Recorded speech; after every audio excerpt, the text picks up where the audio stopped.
હકો ભાઈ, પણ જો કોંગ્રેસ કે ભાજપમાં લડતો હોય કમરના નિશાન ઉપર બટન દબાવવાનું છે, કમરના નિશાન ઉપર બટન દબાવવાનું છે। અમરેલીમાં યોજાયેલી કિસાન મહાપંચાયતમાં આમ આદમી પાર્ટીના નેતાએ ભાંગરો વાટ્યો છે। રમેશ સતાસિયાએ જાહેર મંચ પરથી ભારતીય જનતા પાર્ટીને મત આપવાની અપીલ કરી દીધી છે।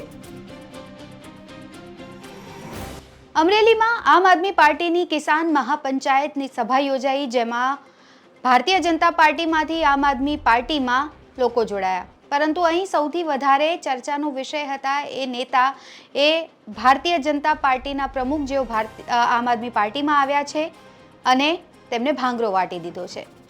શું છે આખો મુદ્દો જાણીશું આ રિપોર્ટમાં। નમસ્કાર, આપ જોઈ રહ્યા છો ગુજરાત તક અને આપની સાથે હું છું સૌમ્યા।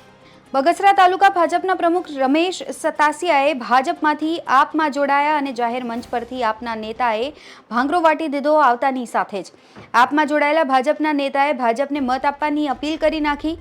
આ સાથે જ ભાજપના પૂર્વ પ્રમુખ રમેશ સતાસિયાએ ભાજપને મત આપવાની અપીલ કરી, જેના કારણે લોકો હસવા પણ લાગ્યા। રમેશ સતાસિયાએ જાહેર મંચ પરથી ભાજપનું બટન દબાવવાની અપીલ કરી છે। આ સાથે જ કિસાન મહાપંચાયતનો વિડીયો છે સોશિયલ મીડિયા પર વાયરલ થઈ રહ્યો છે।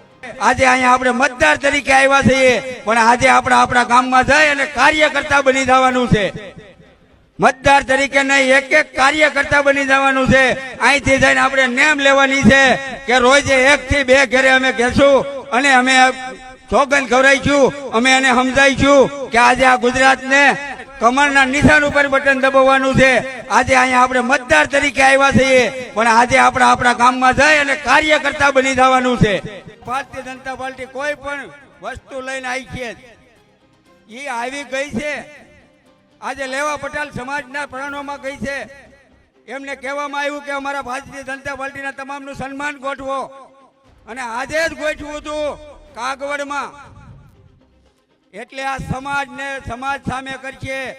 આવનારી ચૂંટણીમાં સમાજ, કુટુંબ, પરિવાર કાંઈ પણ રાખવાનું નથી, કોઈનું પણ માનવાનું નથી। હકો ભાઈ, પણ જો કોંગ્રેસ કે ભાજપમાં લડતો હોય તો એને મત નથી આપવાના। ફક્ત અને ફક્ત આપણે હાવણાના નિશાન ઉપર, કમરના નિશાન ઉપર બટન દબાવવાનું છે। આજે અહીંયા આપણે મતદાર તરીકે આવ્યા છીએ, પણ આજે આપણા ગામમાં જઈ અને કાર્યકર્તા બની જવાનું છે। મતદાર તરીકે નહીં, એક એક કાર્યકર્તા બની જવાનું છે। અહીંથી જઈને આપણે નેમ લેવાની છે કે રોજે 1 થી 2 ઘરે અમે કહેશું અને અમે સોગંદ ખવડાવીશું, અમે એને સમજાવીશું કે આજે આ ગુજરાતને આ પાર્ટીની જરૂર છે, આમ પાર્ટીની જરૂર છે। તો હાવણાના નિશાન ઉપર મતદાન કરવા માટેની અપીલ કરવા ઘેરે ઘેરે રોજ સાંજે 1, 2, 5 ઘર, કોઈ તાકાતવાળા હોય તો એક કામ લે, અને તો જ આપણે સામે ખબર છે કે કમલ ગઠાને તો જ પૂગશું।